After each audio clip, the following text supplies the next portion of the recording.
聆听民间故事，看破世间红尘。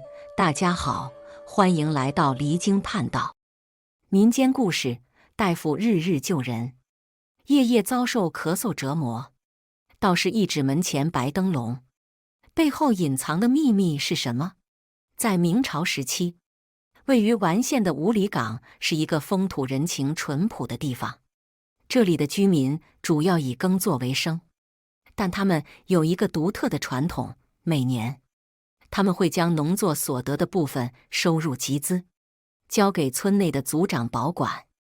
当积累到一定数量时，他们会邀请工匠来到村口，建造一系列的商铺。这样，在农闲期间，村民们就能在这些商铺中设摊，通过贩卖商品来增加收入。这条以摆摊闻名的街道被命名为喜街，名称寓意着希望村民们在这里经商能够面带笑容，生意兴隆，从而为村庄带来更多的繁荣。喜街的名声不仅限于周边地区，甚至远在其他县城和镇上的人们也会慕名而来，参与这里的热闹氛围，购买当地的特产送给亲朋好友。那天，喜街上热闹非凡，每个摊位前都是络绎不绝的顾客。突然，一个年轻人在人群中引起了一阵骚动。他站在一家摊位前，高声喊道：“大家看呐，在喜街竟有猫腻！这里的商贩不是诚实经营，而是在欺骗我们这些外地客人。”他的话立刻吸引了众人的目光。尤其是那些来自外地的游客，他们对摊位的商品开始产生怀疑，纷纷围过来想要了解究竟。那名年轻人举起手中的一个包裹，愤怒地说：“我刚买的点心，本想带回家给母亲做礼物，没想到转身就看到一个大老鼠在摊位里。我们即将吃到口中的食物，竟然被老鼠咬过。若是生病了该怎么办？”他话毕，展示了一只大老鼠，足有成年人手掌半那么大，令人触目惊心。随后，他愤怒地将点心扔到地上，重重踩了几下，怨气冲冲地说：“喜街算什么好地方？不过是骗取老实人钱财的所在。摊位是李婶的。”他看到年轻人手中的老鼠，虽然不敢质问，但眼含泪水，带着委屈说：“我真的不知道，我卖的糕点是干净的，我们这儿从没出现过老鼠，请大家相信我。”说着，李婶的眼泪就流了下来。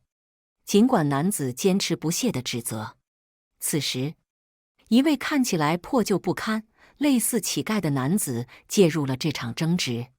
他跪下来，仔细嗅了嗅那些被踩坏的糕点，随后又检查了摊位，最后对那位挑起争端的年轻人说：“这只老鼠显然不是这个摊位的，而是你自己带来的，用来陷害李婶。看这只老鼠的体型，它明显饲养得很好，而我们五里岗的周围都是荒草，连这些卖的货物都需要跋山涉水从外地采购。”当年轻人发现自己的诡计被揭穿，他怒气冲冲地抓住那位看似乞丐的男子的衣服，质问道：“你是谁？有什么资格在这儿说话？”那位男子回答：“我叫聂阔，是这个村子的居民，我要为李婶伸张正义。”介绍自己后，他指出了年轻人衣服上的异常，说：“你的袖子里藏有引诱老鼠的药粉，这老鼠肯定是你从别处带来的。”聂阔的话刚落音，他就猛地扯下年轻人的袖子，一袋粉末状的物质随之散落，弥漫在空气中。感受到这种气味，手中的老鼠突然变得异常活跃。他闻着空中的气味，力量大增，最终挣脱了年轻人的掌控。“你就是聂阔，你给我等着！”这个人说完就想走。这时，从另一个摊子前面走出来一个中年男子，拦住了他，然后对着聂阔说道：“你是什么五里岗的村民？来者是客，你怎么可以这么对我们的客人？我记得你和你爹离开村子10年了吧？你爹呢？他还欠我20两银子，什么时候还？”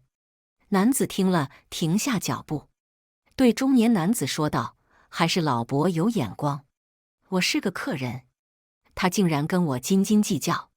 钟伯，我也不知道我爹欠你钱。”叶阔刚想说话，却看见这个叫钟伯的中年男子用手狠狠地打了一下找事男子的头，然后说道：“闭嘴！他爹是欠我20两，你瞎掺和什么？关你屁事！”叶阔也愣了一下，他这才想起来，虽然他离开了10年，可在他的记忆中，钟伯就是这么性格古怪的人。这位老伯，既然和我无关，那你拦住我做什么？男子揉着自己被打的头，愤愤不平地说道。钟伯左手拿起一个炒菜的勺子，右手拿起一个盆，站在男子面前敲了起来：“大家快来！有人欺负我们村的村民！叶阔回来了！叶阔回来了！”在门口摆摊的那些村民连生意都不做了，都纷纷赶来。村里的小孩子不认识聂阔，但是15岁以上的人全都赶到钟伯旁边，纷纷讨论开了聂阔呀，真是聂阔！这10年你们到底去哪里了？聂阔哥哥，我是小豆子，你还记得我吗？是聂伯伯救我的。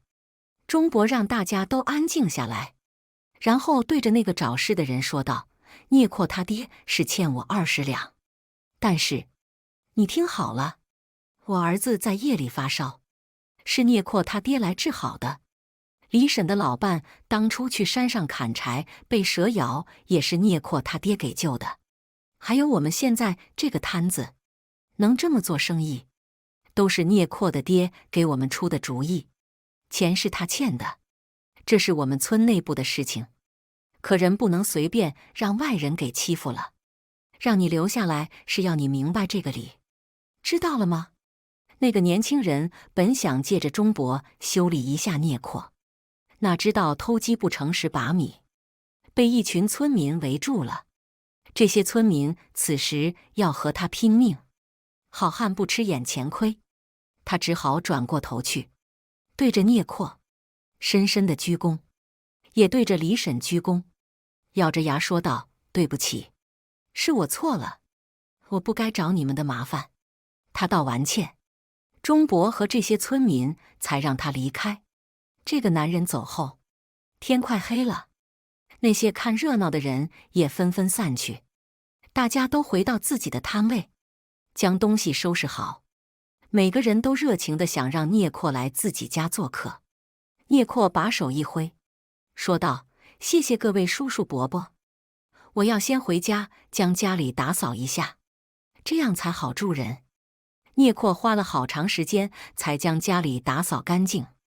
他放下手中的抹布，坐在凳子上叹了一口气，总算回来了。跟着父亲在外面飘荡了10年，他都快忘记自己的家乡是什么样子了。聂阔的父亲原来是五里岗的一个大夫，他妙手仁心，救治过许多的村民。当时的村民根本就没有现在团结，可是无论他们团不团结，都会生病。聂阔的父亲给他们治好病之后，就会和他们聊聊天，久而久之，村民对聂阔的父亲就非常信任。那种剑拔弩张的日子，在聂大夫的努力下，变得渐渐好转。聂大夫知道，大家之所以总是针锋相对，就是因为穷，怕受欺负，然后给村民出主意，在门口摆摊子做生意。村民的生意红红火火做起来了，街坊邻居的条件好了，个个脸上都笑开了花。可是有一天晚上，聂阔的父亲带着全家失踪了，消失得无影无踪。村民们找了很久都没有这一家人的消息，只好放弃。今天大家听到聂阔回来了，还像个乞丐一样，自然是要帮一把。聂阔如今20了，他记得离开村子的时候才10岁，村子也越来越好，一切都物是人非。可不变的是村民的真心。他没有想到大家都还记得他们一家。聂阔坐着发呆一会儿之后，他的肚子叫起来，就开门出去找吃的。他刚一开门，就有一群人趴在门口。随着聂阔开门，小豆子栽倒在门槛上，后面还有李婶和钟伯以及其他的村民，大家手里都提着南瓜、野菜、大米、猪肉等等。李婶先开口道：“饿了吧？想吃什么？婶子给你做。”李婶说着就去厨房给聂阔做晚饭了。其他村民也将自己的东西送到厨房，女人都去厨房帮忙，男人则留下来和聂阔一起聊天。钟伯问：“你爹呢？”他和我娘已经死了，只是他临死前和我说，让我回五里岗。他说要是爹娘死了，就剩自己一个人了，不要一个人在外漂泊。五里岗的村民都是亲人，他们会帮我。我以为我爹骗我，哪知道我一回来，你们就给我做饭。聂阔说着就流下了眼泪。钟伯见聂阔难受的样子，李婶刚刚做好饭菜，大家坐下来为他接风洗尘，就不提伤心事了。然后把话题一转，说道：“你跟着你爹也学了不少本事吧？以后就在自己村当大夫，别出远门了。”不瞒钟伯，我确实和我爹学了10年医术，小毛病找我没问题。他刚一说完，在场吃饭的村民都开始在那里流鼻血，然后不停地打喷嚏，以至于桌上的好酒好菜都不能吃了。这突如其来的变故将在场的所有人都吓住了。小豆子哭着说道：“怎么回事？聂阔哥哥，我才15岁。不会死吧？”聂阔赶紧拿起他们的手，给他们把脉，嘴里念道：“糟了，你们中毒了，肯定是因为早上的那个人。可恶！”聂阔站起来，背起竹篓就朝后山走去。他走之前，对这些村民说道：“你们就在这里，谁也不许出去，更不能让别人进来，不然会传给别人。我去山上给你们采药去。”村民纷纷点头。已经10年没有来后山了，这10年的山路倒是没有变，还是和以前一样。他闭上眼睛，想了一下爹临死前和他说的山上的布局，终于想到一个地方可以采到他要找的那味药，就匆匆往半山腰赶去。他到了一处杂草丛生的地方，往里走去，在草丛里扒拉了好一会儿都没有看到药，只好往回走。只是他往回走的时候，到处都是岔路，他这才发现自己竟然迷路了。前面有3条路，每一条路都通往不同的地方。刚刚到底是哪条路过来的？他因为急着找药，已经完全不记得了。天已经暗得伸手不见五指。聂阔从腰间拿出火折子，他一吹，就将周围照亮，然后顺着眼前的山路找了一根木棍点着。他举着火把在那里研究，忽听得旁边有一阵动静，这动静像是有动物爬过去的声音。聂阔顺着这个声音走去，竟然看见一个老道士坐在一处空地上打坐。他正想过去打个招呼，问一下哪条路可以下山，却看见道士的身后有一条巨大的蟒蛇往他的身上爬去。聂阔想拿根木棍挑开就道长，已经来不及了。蟒蛇速度之快，已经将道长的整个身体缠绕起来，一直绕到了脸上。奇怪的是，这道长竟然没有丝毫的慌乱，他仍然坐在地上一动不动，就像是一块石头一样。聂阔早就听说道家追求道法自然，这好像是到达了一种无我境界，将自己的身体和大自然合为一体。那蛇莫不是将道长的身体当成石头了吧？一会儿之后，这蟒蛇就从道长的身上爬下，只是这蟒蛇蜕掉了自己的皮，浑身光溜溜的。道长也睁开自己的眼睛，将蛇皮从自己的身上除去。聂阔被这一景象惊呆了，他就上前和道长搭话。道长好像看出了聂阔的疑问，说道：“你是不是想问这蛇为什么不咬我？因为它将我当成了石头，在我身上蜕皮。这条蛇胆子小，不敢随便蜕皮，怕被人发现。于是我静心打坐，让它上身，助它蜕皮。道长果真慈悲为怀，在下佩服。只是这蛇不只是蜕皮吧，它好像还怀孕了。你看它腹部隆起，很难受。要不是蜕皮，估计早就下蛋了。现在难产了。”聂阔说道。道长这才注意到蟒蛇的身体有异样，问了一句：“你是？”在下聂阔，是一名大夫。村民们中毒了，我来给他们采药，结果迷路了，药也没有找到，就看见道长和蛇了。聂阔说道。道长听见聂阔是大夫之后，才恍然大悟，说道：“是老夫眼拙，没有看出来。聂大夫能帮忙助母蛇生产吗？”道长问道。聂阔二话不说，就请道长帮他拿着火把。他从自己的袖口拿出一根针，在蟒蛇隆起的腹部揉了好几下，蟒蛇疼得在地上翻滚。因为蟒蛇太大只了，它翻滚的时候，尾巴不小心将聂阔和道长打到了。道长只好将火把插到泥土里，双手将蟒蛇的尾巴按住，让蟒蛇不要乱动。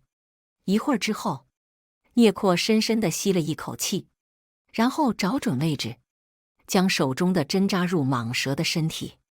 那蟒蛇腹部的小口忽然打开，然后就看见一颗颗蛇蛋往外冒。道长和聂阔都开心地笑了。等他们忙完之后，聂阔才想起来自己是上山采药的，嘴里念叨着：“糟了，怎么办？乡亲们还等着我去救呢。”蟒蛇听了之后，忽然向一个方向爬去，把蛇蛋留在原地。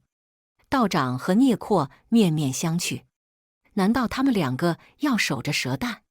等了一会儿，蟒蛇终于回来了，嘴上还叼着一把草。聂阔在火把下将蟒蛇叼来的草仔仔细细看了一下，这就是他要找的最后一味药。他找了这么久都没有找到，竟然被蟒蛇找到了，真是太好了！不停地对蟒蛇表示感谢。道长在一旁嘱咐道：“快回去吧，乡亲们还等着你呢。记住，不是蟒蛇救了乡亲们，是你用善心救了蛇，蛇才会报答你。救人的是你，不是蛇。”等聂阔背起竹篓的时候，他才想起什么，然后转头对道长说道：“道长，我迷路了，刚刚已经和你说过了，能带我出去吗？”道长还没起身，那蟒蛇就已经在聂阔的前面为他开道。聂阔赶紧追上去，一刻都不敢耽搁。回到村子已经是3更半夜了，一屋子的人都捂着肚子，还不停地流鼻血。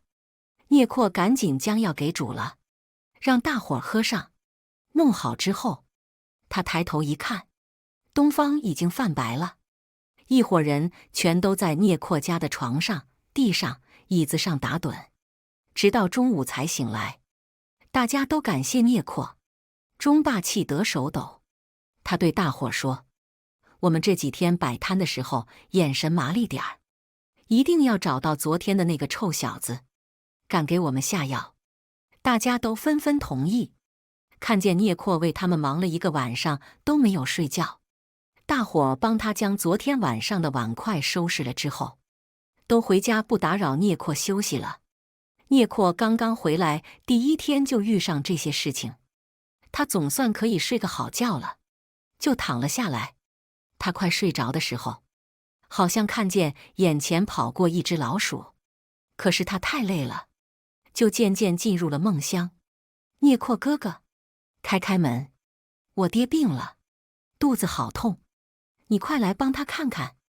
聂阔正睡得香，就听见一阵敲门的声音，他赶快起来，问了一下时辰，原来他已经睡了一天了，现在的精神很好，就赶紧跟着娃子去看他爹了。聂阔看了之后，给大叔开了一点药，看大叔不方便，就说自己帮大叔煎好了送过来，反正他一个人住，而且大叔又在隔壁，叫娃子等会儿自己来端药就好。聂阔一起来，怎么觉得脑袋有点晕乎乎的？他给自己把了一下脉，原来是最近一直赶路，太累了，人就虚了，还是得好好休息。还好今天睡了一天，不然他现在怕是早就晕倒了。等聂阔煎好药之后，小豆子便过来了，说他母亲的头很痛，让聂阔过去看看。聂阔看完之后，又回来帮小豆子的母亲煎药，让小豆子等会过来拿。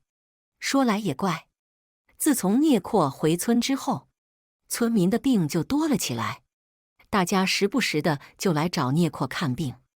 聂阔一直给村民看病，他刚刚回来，也不好意思收村民的钱。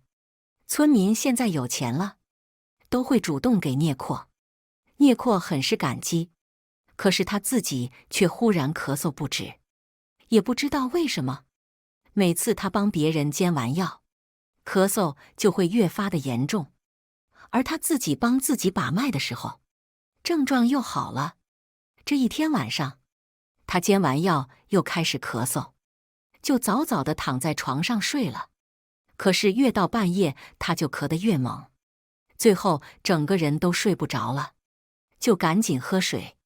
此时的他竟然听到门外有人敲门，他想是谁？这么晚还来敲门，不会是谁又生病了吧？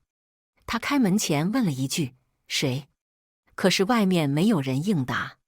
他掏出小刀，以防万一，刚开门就亮出小刀，可是门口却没有一个人。聂阔看了一圈，有点毛骨悚然，明明没有人，怎么会有敲门声？此时忽然觉得他的脚上被一个东西缠住，他低头一看，原来是那条大蟒蛇，旁边还有一群小蟒蛇围着他的脚在那边转来转去。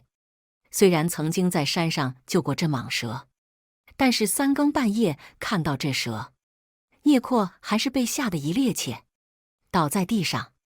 他对着蟒蛇说道：“刚刚不是你用头砸门吧？”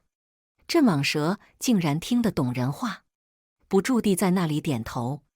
聂阔刚刚问完，道长又忽然出现在他的面前，又是一阵惊吓。聂阔咳得更厉害了。道长让聂阔赶紧回自己的屋子，他帮聂阔把了一下脉，说道：“你是不是摸不出自己什么毛病？”聂阔低头说道：“都怪自己学医不精，只能摸到自己的脉很虚弱，也不知道怎么搞的。”道长忽然伸出2根手指头，找准部位，往聂阔身上的一个地方点了一下，聂阔就睡去了。道长将聂阔搬到床上，自己则坐在椅子上休息，蟒蛇也盘在一旁，一动不动。天刚刚亮，聂阔就已经醒来。他昨天晚上睡了一觉，现在精神好多了。他一下床，就看见那只蟒蛇还在凳子下面趴着，道长已经不见了，而大门是开着的。聂阔赶紧出门看看道长去哪儿了。刚踏出门口，就看见道长在盯着屋檐看，道长的眉毛全缩成一团。看聂阔出来了，问道：“门口这2个白灯笼是你挂的？”聂阔这才发现门口挂着2个白灯笼，他记得自己10年没有回来了，怎么会在门口挂白灯笼？就赶紧对道长说道：“道长，我还是将它取下来吧。这灯笼这样挂着，是不是不吉利呀？”说着就要去取，道长一把拦住聂阔，说道：“别急，我们来个引蛇出洞。”聂阔不明白什么意思，可是他在山上和道长有一面之缘，而且昨天晚上道长还对他出手相助，让他睡了个好觉。他决定相信道长。晚上，聂阔早早的入睡，他一睡着，就开始打起了呼噜。不久之后，就有一只老鼠在他的身边窸窸窣窣地走动，开始攀爬起来，还进入聂阔的被窝。这个时候，一张渔网从屋子的顶上落下，将整张床给罩住，老鼠自然也就逃不了了。聂阔在屋里将蜡烛点上，和道长一看，这只老鼠不就是他回来那天那个找尸的年轻人拿在手上的那只吗？为何会出现在自己的床上？道长让蟒蛇将老鼠咬了一口，蟒蛇的唾液留在老鼠身上。他们将老鼠放掉之后，蟒蛇根据自己留在老鼠身上的气味，一直跟着老鼠，看看它到底要去哪里。道长和聂阔也跟在蟒蛇的后面。他们出了门之后，又跟了一段路，发现老鼠往一个拐角跑去。聂阔和道长也拐了过去，他们两个拿着火把，看见一个黑衣人正将老鼠拿在手上。聂阔喊道：“你是谁？”那黑衣人想逃走，聂阔马上就将手里的一张渔网扔向黑衣人。黑衣人被渔网罩住之后，聂阔往后一拉，就将黑衣人罩入网中。黑衣人被抓住，在地上拖了好一段距离。聂阔对着黑衣人说道：“你要是不将头罩摘了，我就烧了你。”黑衣人没法，只能将自己头上的罩子拿去。这个人就是聂阔第一天回来时那个找尸的人。聂阔没有猜错。聂阔不满地说道：“你为什么屡次害我？我为什么会咳嗽？既然被你抓住了，我就告诉你吧。”黑衣人露出一抹复杂的笑容，丝毫不怕。原来这黑衣人是药门的人。10几年前，聂阔的父亲研制出了一种药，这种药无色无味，能将人毒倒。药门的人找聂老汉要方子，可是聂老汉觉得这药会害人，就将方子销毁，带着妻儿远走他乡。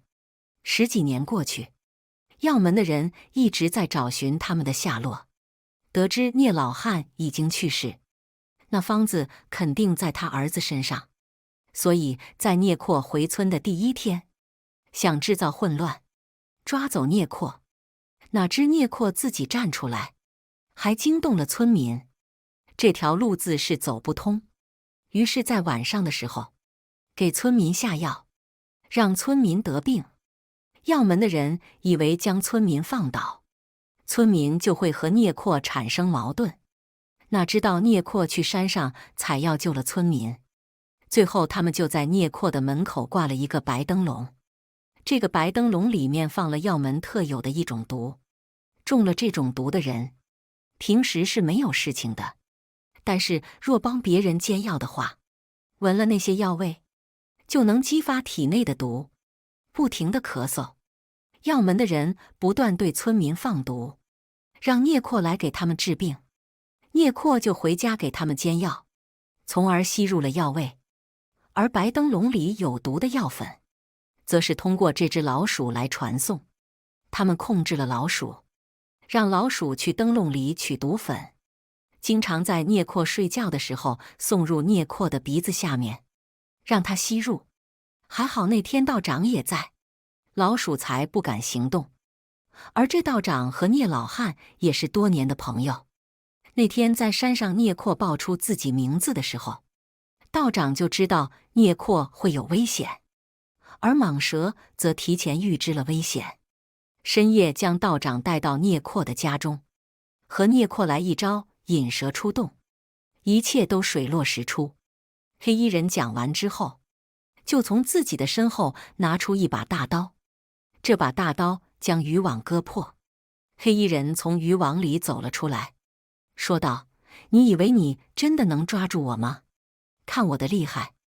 黑衣人一挥手，一群又一群的老鼠从四面八方相聚，朝聂阔和道长的方向赶来，有些则爬到了他们的身上，看上去非常可怕。